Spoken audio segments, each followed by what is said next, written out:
Good evening from New York. I'm Chris Hayes. All eyes on the Supreme Court this week again, as the end of its term quickly approaches and the justices drag their feet on issuing some of their most hotly anticipated decisions. Today, the court did release 4 opinions, but there was still no ruling on the most pressing case of the year, the one that has a clock ticking against it. And that, of course, is Donald Trump's claim that he is immune from being prosecuted for any of his actions while in office. The court heard arguments in that case, Trump v. United States, all the way back in February. We've now been waiting 113 days and counting for a decision, while every day that passes makes it more and more likely that Donald Trump will not face legal accountability before the election for his attempted insurrection, that the voters will not be provided information about whether or not he is guilty of this grave crime. And amid that backdrop, it really feels like this Supreme Court is acting less like a court and more like a right-wing legislature appointed for life. The conservative majority, including 3 justices appointed by Donald Trump, increasingly behaves like they have a political agenda to carry out. And as we have seen, particularly with Justices Samuel Alito and Clarence Thomas, they are making incredible ethical compromises to get it all done. Now, of course, there are some key differences, constitutional differences, between the court and a legislature, right? When a new class comes to Congress, for example, they have campaigned on a proactive agenda to voters that they plan to enact. And then they come into Congress and they understand that there's a time limit on their plans, with elections happening every few years and political capital ebbing. So they try to get moving quickly on their agenda. And legislators, of course, are not bound by precedent the way the court is, or at least used to be. If the party in power does not like a piece of legislation previously passed, say the Affordable Care Act, they can campaign on repealing it, and they're welcome to try to repeal it as many times they like. Of course, if the legislation is as popular as the Affordable Care Act proved to be, they may not have the votes they need to succeed. But the Supreme Court doesn't work the same way, or at least it's not supposed to, right? The court is supposed to rule on very difficult matters of law and controversies as they arise out there in the world. They don't have the power, like legislators, to introduce a bill or a case they really want to rule on. They have to wait for an issue to come before them. But the key thing about this MAGA court is that everyone in their right-wing universe fully understands they basically want to be a legislature. They do have an ambitious agenda. They do feel like time is of the essence.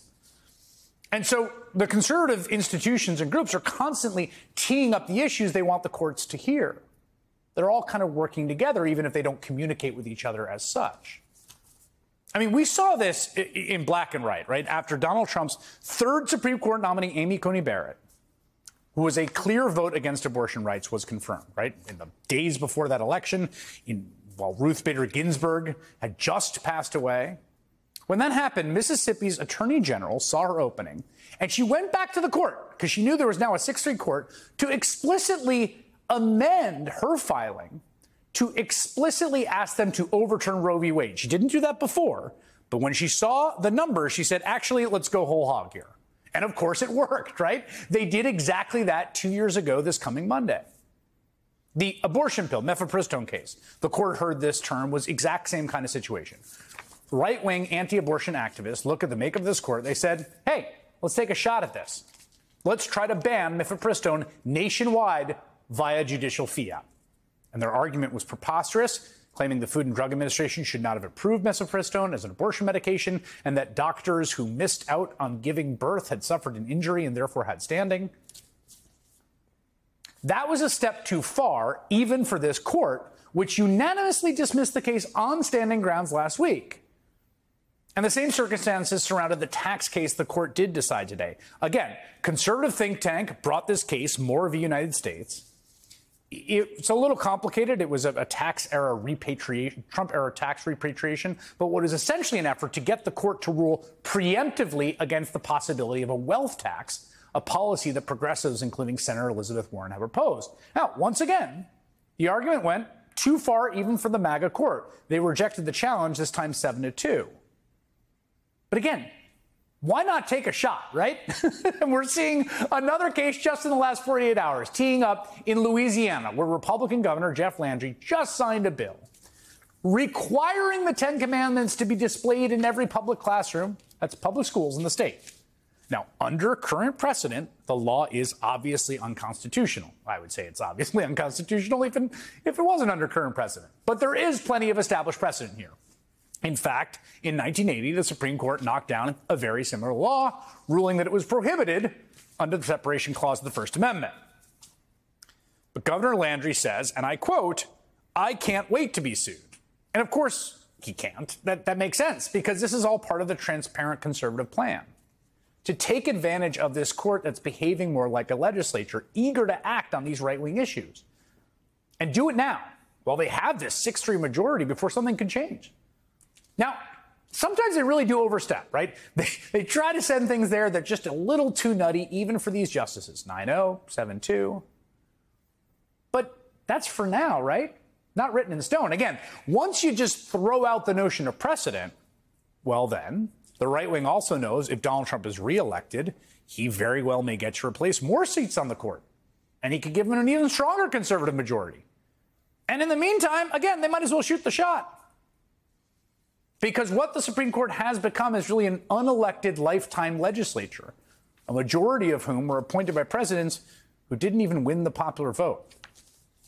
Harry Litman's a former U.S. attorney who clerked for 2 previous Supreme Court justices, Thurgood Marshall and Anthony Kennedy. Elie Mystal is the justice correspondent for The Nation, and they both join me now. First, let me just ask each of you if you broadly agree, and I should say this is a point that Mark Joseph Stern at Slate has made, my wife Kate Shaw has made, all the folks at Strict Scrutiny. There's not a novel insight on my part of this sort of proactive agenda acting like a legislature in terms of what cases they're reaching out and taking. But does that scan to you, Harry, at least comparing it also to what it used to be like when you clerked? Vividly, and it's even stronger, I think, Chris, than you're saying. The Louisiana case is a perfect case in point.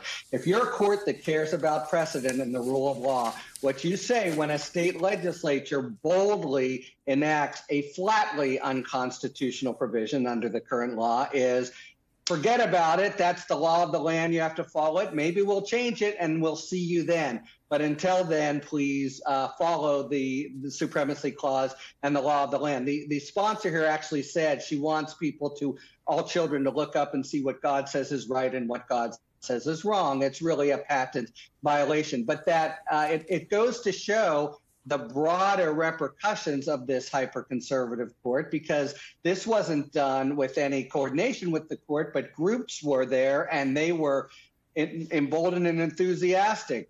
Bring it on. Let's get sued, knowing that they can act directly contrary to the Constitution, or at least as we now understand it, and that's just another name for setting an agenda. We saw this very much in Dobbs as well. It wasn't just when the state actually changed its law and asked the Supreme Court to do it, but other states going forward, violating Roe and getting away with it. That's not the way the rule of law is supposed to work, however you think you're going to change it in the future.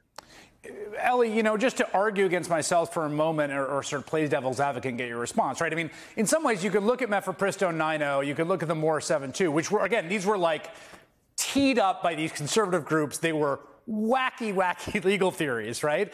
And in the end, this very conservative court ruled against them pretty heftily. You could say, hey, look, they really are still doing law. They're not just essentially doing the bidding of the right wing. What do you say to that? Well, no, Chris, because you forgot about the guns, right? Like any wacky legal theory that leads to mass shootings and mass deaths. Oh, guess what? The court is right back on schedule doing the NRA's bidding. But I want to get to your question about whether or not this is new, because I think it's important for people to understand that in the conservatives' own mind, in the Republican-owned groupthink, they're on their revenge tour. Right? Because from the Republican perspective, the court has been acting like a super legislator in the 60s when it ended segregation, when we had the civil rights era and all that kind of stuff, right? And so they think they have made a false equivalency between treating black people and women as people with like, let's put the 10 Commandments back into school, like it's that kind of topsy-turvy thing. But they think that they are getting their revenge on the 1960s and 1970s. They're wrong, but one of the reasons why they're wrong is because this idea that the Warren Court kind of superseded elected majorities in the South is kind of wrong when you remember that the 1964 Civil Rights Act and the 1965 Voting Rights Act were broadly popular. And passed through the democratic process, not the Supreme Court process. That's the part of the story that Republicans always seem to forget. If they could pass a law banning abortion, if they could pass a law allowing anybody and their mother to own guns, I'd like to see them try. They would lose elections. But because they would lose elections that way, that's why they've gone to their conservative buddies at the Supreme Court. This is the thing that I find, this is the nub of the issue, right? And this is something I really took from January 6th in 2020, which is the law is what a sufficient critical mass or quorum of people with law degrees say it is.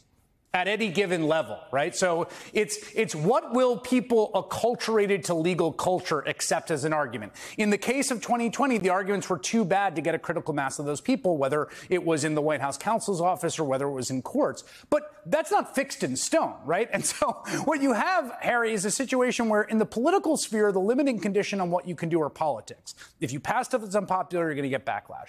In the judicial sphere, the limiting condition is precedent and legal reasoning, right? But if you throw out the precedent legal reasoning and just kind of do what you want to do, but you no longer have the limiting condition of politics, well, then that's a really, really scary place to be, which is where it feels like we are headed towards.